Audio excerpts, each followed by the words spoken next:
अस्सलामुअलैकुम। मैं हूं तस्कीन आलम। ये तो आप जानते ही हैं कि इंग्लिश में कोई भी सेंटेंस सब्जेक्ट और वर्ब के बगैर नहीं बन सकता। इस वीडियो में आपको बताया जाएगा कि सेंटेंस के कितने और कौन कौन से हिस्से होते हैं। सब्जेक्ट की सेंटेंस में कहाँ जगह बनती है, सेंटेंस का सब्जेक्ट किसे कहते हैं, इसकी क्या पहचान है और इसकी कौन कौन सी किस्में हैं, प्रिडिकेट किसे कहते हैं, ये सब कुछ आपको मिसालों की मदद से समझाया जाएगा। सब्जेक्ट के बारे में तफसील से जानना आपको सेंटेंसेस बनाना सीखने में बहुत मदद देगा। तो आइए शुरू करते हैं। सब्जेक्ट के बारे में तफसील से जानने से पहले सेंटेंस के मुख्तलिफ हिस्सों का एक मुख्तसर सा जायजा लेते हैं। इंग्लिश का कोई भी जुमला यानी सेंटेंस दो हिस्सों पर मुश्तमिल होता है, एक सब्जेक्ट और दूसरा प्रिडिकेट। सब्जेक्ट के उर्दू मानी। सब्जेक्ट के उर्दू में लुग़वी माने हैं मौजू या उन्वान। किसी भी मजमून, खबर या लिखाई का कोई मौजू या उन्वान जरूर होता है जिसके बारे में वो मजमून, खबर या लिखाई होती है। जैसे जानवरों की किस्मों पर अगर कोई मजमून लिखे तो उसका मौजू हो सकता है जानवरों की किस्में। दुनिया में मौसमी तब्दीलियों के जो असरात हो रहे हैं उस पर कोई मजमून लिखा जाए तो उसका उन्वान हो सकता है मौसमी तब्दीलियों के तबाहकुन असरात वगैरह वगैरह। इंग्लिश ग्रामर के लिहाज से प्रिडिकेट के मानी और मतलब। ग्रामर के मुताबिक इंग्लिश सेंटेंस में सब्जेक्ट के अलावा बाकी तमाम सेंटेंस को प्रिडिकेट कहा जाता है। जैसा कि हम जानते हैं कि एक सेंटेंस में एक सब्जेक्ट और वर्ब के अलावा ऑब्जेक्ट और दीगर हिस्से भी हो सकते हैं। वर्ब और जुमले के दीगर तमाम हिस्सों को मिलाकर जुमले का प्रिडिकेट कहा जाता है। ये मिसालें देखें। आपके सामने मौजूद सेंटेंस में असलम एक सब्जेक्ट है, बाकी जुमला इस से लेकर टेलीविजन तक प्रिडिकेट है। जबकि इस प्रिडिकेट में इज वॉचिंग एक वर्ब है, रेसलिंग एक डायरेक्ट ऑब्जेक्ट है, ऑन एक प्रोपोजिशन है और टेलीविजन एक इनडायरेक्ट ऑब्जेक्ट है। एक दूसरी मिसाल देखते हैं। आपके सामने मौजूद इस दूसरे सेंटेंस में द नेशनल हॉकी टीम एक सब्जेक्ट है, बाकी जुमला इस से लेकर वीक तक प्रिडिकेट है। जबकि इस प्रिडिकेट में इज रिटर्निंग एक वर्ब है, होम एक ऑब्जेक्ट है और नेक्स्ट वीक एक प्रीपोजिशनल फ्रेज है। तीसरी मिसाल देखिए। आपके सामने मौजूद इस तीसरे सेंटेंस में the man wearing the green cap एक सब्जेक्ट है, बाकी जुमला इस से लेकर कैप्टन तक प्रिडिकेट है। जबकि इस प्रिडिकेट में इज एक वर्ब है और एक प्रोनाउन है और क्रिकेट टीम कैप्टन एक सब्जेक्ट कॉम्प्लीमेंट है। आपने इन मिसालों से समझ लिया होगा कि सेंटेंस में सब्जेक्ट के अलावा बाकी तमाम जुमला प्रिडिकेट होता है। वर्ब और जुमले के बाकी तमाम हिस्से अलावा सब्जेक्ट के प्रिडिकेट का ही हिस्सा होते हैं। अगर आपने अभी तक हमारे चैनल तस्कीन एकेडमी को सब्सक्राइब नहीं किया है तो हमारे चैनल पर आने वाली वीडियोस को बर वक्त देखने के लिए अभी सब्सक्राइब करने के लिए नीचे दिए गए सब्सक्राइब के बटन को प्रेस करें। अब आते हैं अपने असल मौजू पर, यानी सब्जेक्ट किसे कहते हैं। आगे बढ़ने से पहले ये वाज़ह हो जाए कि यहाँ सब्जेक्ट से मुराद सेंटेंस का सब्जेक्ट है, न कि किसी मजमून का सब्जेक्ट। इसीलिए इसका हवाला देने के लिए सेंटेंस का सब्जेक्ट या ग्रामर के लिहाज से सब्जेक्ट जैसे अल्फाज इस्तेमाल किए जाते हैं। Definition of subject of a sentence. इसकी दो तीन तारीफें हैं, मतलब सबका एक ही है। The subject of a sentence is a person, place, thing or idea. It's always doing or being something. एक दूसरी definition है, a subject is a part of a sentence that contains the person or thing performing the action or verb in a sentence. एक और definition है, the subject of the sentence is the noun that is doing or being something. इन तमाम तारीफों का खुलासा ये है कि वो शख्स, जगह, चीज या तस्वुर जिसके बारे में सेंटेंस होता है उस जुमले का सब्जेक्ट कहलाता है। थोड़ी देर पहले हमने सब्जेक्ट के लुग़वी मायने देखे थे, जो थे मौजू, उन्वान। सेंटेंस का सब्जेक्ट भी इन्हीं मानों में इस्तेमाल होता है, यानी जुमले का मौजू या जुमले का उन्वान। जुमला उसी के बारे में होता है, वही जुमले का मरकजी किरदार होता है। जुमले का वर्ब उसी से मुताल्लिक होता है। کچھ مثالیں دیکھتے ہیں جس سے یہ مزید واضح ہو جائے گا۔ نیلے رنگ میں ہائی لائٹ کیے گئے الفاظ ان سینٹینسز کے سبجیکٹ ہیں۔ رضوان از ویئرنگ اے گرین کیپ۔ رضوان نے سبز ٹوپی پہن رکھی ہے۔ اس جملے میں رضوان ایک سبجیکٹ ہے کیونکہ یہ جملہ رضوان سے متعلق ہے۔ الیکشنز ول بی ہیلڈ سون۔ انتخابات جلد ہوں گے۔ یہ جملہ الیکشن سے متعلق ہے، اس لیے الیکشنز اس جملے کا سبجیکٹ ہے۔ الیکشنز ہی اس جملے کا مرکزی کردار ہے۔ The child ran towards his mother۔ بچہ اپنی ماں کی طرف بھاگا۔ ماں کی طرف کون دوڑا؟ The child۔ جملہ اس ہی کے متعلق ہے، یہی اس جملے کا سبجیکٹ ہے۔ سبجیکٹ کو کیسے پہچانیں؟ اگر سینٹینس کے سبجیکٹ کو پہچاننے میں دشواری ہو تو سینٹینس سے سوال کریں who یا what۔ جو جواب ملے وہ سینٹینس کا سبجیکٹ ہے۔ ابھی دیکھی ہوئی مثالوں کو دوبارہ دیکھتے ہیں۔ رضوان از ویئرنگ اے گرین کیپ۔ آپ اس جملے سے سوال کریں who is wearing a green cap۔ آپ کو جواب ملے گا رضوان، یہی اس جملے کا سبجیکٹ ہے۔ elections will be held soon۔ آپ اس جملے سے سوال کریں what will be held soon۔ آپ کو جواب ملے گا elections، جو اس جملے کا سبجیکٹ ہے۔ the child ran towards his mother۔ آپ اس جملے سے سوال کریں کون ماں کی طرف دوڑا؟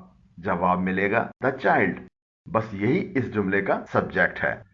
سبجیکٹ سے متعلق یاد رکھنے والی اہم باتیں۔ عام طور پر جملے کا سبجیکٹ جملے کے شروع میں آتا ہے، لیکن یہ ضروری نہیں ہے۔ یہ جملے کے درمیان یا آخر میں بھی آ سکتا ہے۔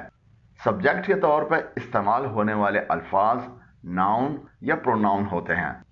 سبجیکٹ ایک ناؤن یا پروناؤن پر بھی مشتمل ہو سکتا ہے، دو ناؤن یا پروناؤنس پر بھی مشتمل ہو سکتا ہے، اور کچھ دوسرے الفاظ جو اس ناؤن کی مزید توضیح کر رہے ہوں پر بھی مشتمل ہو سکتا ہے۔ سبجیکٹ جملے میں کس جگہ آتا ہے، یعنی سبجیکٹ کی جملے میں کیا پوزیشن ہوتی ہے؟ زیادہ تر سبجیکٹ جملے کے شروع میں ہی آتا ہے، جیسا کہ آپ نے اب تک دی جانے والی تمام مثالوں میں دیکھا ہوگا، مگر یہ ضروری نہیں ہے۔ سبجیکٹ جملے کے درمیان اور آخر میں بھی آ سکتا ہے۔ یہ مثالیں دیکھیں۔ Out of the would came a line. جنگل سے ایک شیر نکلا۔ آپ اس جملے سے پوچھیں who came out of the woods, جواب ملے گا لائن۔ یہ اس جملے کا سبجیکٹ ہے اور جملے کے آخر میں آیا ہے۔ With it were her cups in a rolling pile. اس کے ساتھ اس کے بچے لڑکتے ہوئے آئے۔ آپ اس جملے سے سوال کریں ہو ور ود اٹ، اس کا جواب ہے کپس۔ یہی اس جملے کا سبجیکٹ ہے جو یہاں جملے کے درمیان میں آیا ہے۔ There is a man waiting at the door۔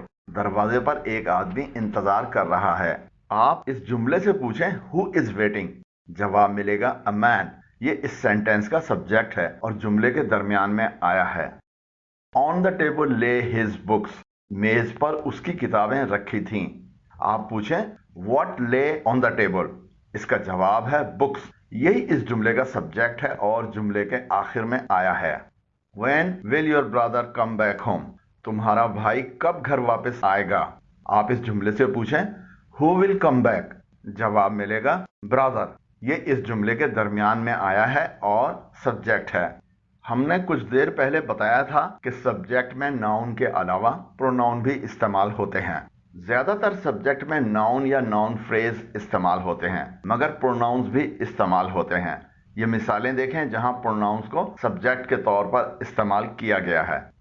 He is returning back tonight۔ وہ آج رات واپس آ رہا ہے۔ You will be expelled from the class۔ آپ کو کلاس سے نکال دیا جائے گا۔ They fought the war with courage۔ انہوں نے حوصلے سے جنگ لڑی۔ No one answered the question۔ کسی نے سوال کا جواب نہیں دیا۔ ان تمام جملوں میں نیلے رنگ میں ہائی لائٹ کیے گئے الفاظ ان جملوں کے سبجیکٹ ہیں۔ یہ سب پروناؤنز ہیں۔ Kinds of subjects. ابھی تک جو مثالیں آپ نے دیکھی ہیں وہ سبجیکٹ کے استعمال کی آسان مثالیں تھیں، جن میں زیادہ تر ایک ناؤن یا ایک پروناؤن کو سبجیکٹ کے طور پر استعمال کیا گیا ہے۔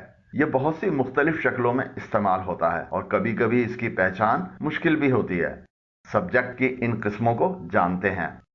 سینٹینس کے سبجیکٹ کی یہ تین قسمیں ہیں: سمپل سبجیکٹ، کمپاؤنڈ سبجیکٹ اور ناؤن فریزز۔ تو سب سے پہلے دیکھتے ہیں کہ سمپل سبجیکٹ کیا ہوتا ہے۔ जो सब्जेक्ट एक नाउन या एक प्रोनाउन पर मुश्तमिल होता है सिंपल सब्जेक्ट कहलाता है। अब तक पेश की जाने वाली ज्यादातर मिसालें सिंपल सब्जेक्ट ही की हैं। इनकी कुछ और मिसालें देखते हैं। Pakistan is a democratic country. Pakistan एक जमहूरी मुल्क है। इस जुमले का सब्जेक्ट पाकिस्तान एक नाउन पर मुश्तमिल है। K2 is the second highest mountain peak in the world. K2 दुनिया की दूसरी बुलंद तरीन पहाड़ी चोटी है। इस जुमले का सब्जेक्ट K2 एक नाउन पर मुश्तमिल है। कंपाउंड सब्जेक्ट, जो सब्जेक्ट दो नाउन या प्रोनाउन पर मुश्तमिल होते हैं कंपाउंड सब्जेक्ट कहलाते हैं। इनकी कुछ मिसालें देखते हैं। Mazhar and his brother are very naughty. मजहर और उसका भाई बहुत शरारती हैं। इस जुमले का सब्जेक्ट दो नाउन्स और प्रोनाउन पर मुश्तमिल है। मजहर और ब्रदर नाउन्स हैं और हिज एक प्रोनाउन है, इसलिए कंपाउंड सब्जेक्ट कहलाएगा। Swat and Naran are beautiful tourist resorts. Swat और नारान खूबसूरत सयाहती मुकामात हैं। इस जुमले का सब्जेक्ट दो नाउन्स सवात और नारान पर मुश्तमिल है, इसलिए कंपाउंड सब्जेक्ट कहलाएगा। नाउन फ्रेज अल्फाज का ऐसा ग्रुप होता है जो एक नाउन के तौर पर फंक्शन करता है। इनकी कुछ मिसालें देखते हैं। The person in the blue shirt is my brother. नीली कमीज वाला शख्स मेरा भाई है।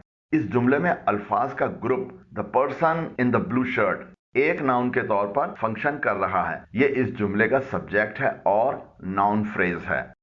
The next board meeting will now be held after 1 year. Board की अगली मीटिंग अब 1 साल बाद होगी। इस जुमले में अल्फाज का group the next board meeting एक नाउन के तौर पर फंक्शन कर रहा है। ये इस जुमले का सब्जेक्ट है और नाउन फ्रेज है। एक आखिरी चीज जो सब्जेक्ट के बारे में आपको बतानी है वो है सब्जेक्ट कॉम्प्लीमेंट। कुछ इंग्लिश जुमलों में सब्जेक्ट की मजीद वजाहत वर्ब के बाद की जाती है। ये अल्फाज या अल्फाज का ग्रुप सिर्फ इन दो सूरतों में इस्तेमाल होता है। नंबर 1, ये हमेशा लिंकिंग वर्ब जैसे is, am, are, was, were, appear, seem के बाद आते हैं। लिंकिंग वर्ब्स के बारे में जानने के लिए हमारी वर्ब्स पर बनाई गई वीडियोस देखिए। नंबर 2, ये हमेशा नाउन, प्रोनाउन या एडजेक्टिव होते हैं। सब्जेक्ट कॉम्प्लीमेंट की ये मिसालें देखें। Babar Azam is a top class batsman. Babar Azam एक टॉप क्लास बल्लेबाज हैं। इस जुमले में अल्फाज का group top class batsman subject के बारे में मजीद मालूमात दे रहा है। इससे पहले लिंकिंग वर्ब इज इस्तेमाल हुआ है। अल्फाज का ये ग्रुप सब्जेक्ट कॉम्प्लीमेंट कहलाएगा। ये वर्ब के बाद में आया है। Water is a combination of hydrogen and oxygen gases. पानी हाइड्रोजन और ऑक्सीजन गैसों का मजमुआ है। इस जुमले में अल्फाज का group combination of hydrogen and oxygen gases subject के बारे में मजीद मालूमात दे रहा है और वर्ब के बाद में आया है। इससे पहले लिंकिंग वर्ब इज इस्तेमाल हुआ है। अल्फाज का ये ग्रुप सब्जेक्ट कॉम्प्लीमेंट कहलाएगा। इस वीडियो में हमने सब्जेक्ट पर सैर हासिल गुफ्तगू की है, जिससे आपका सब्जेक्ट के बारे में कॉन्सेप्ट अच्छी तरह वाज़ेह हो गया होगा। अगर वीडियो पसंद आई हो तो नीचे दिए गए लाइक के आइकन को प्रेस करें और अगर अभी तक हमारे चैनल तस्कीन एकेडमी को सब्सक्राइब नहीं किया है तो अभी सब्सक्राइब करने के लिए नीचे दिए गए सब्सक्राइब के बटन को प्रेस करें। वीडियो कैसी लगी कमेंट ज़रूर करें। आपकी राय और तजावीज़ का इंतज़ार रहेगा। अल्लाह हाफिज़।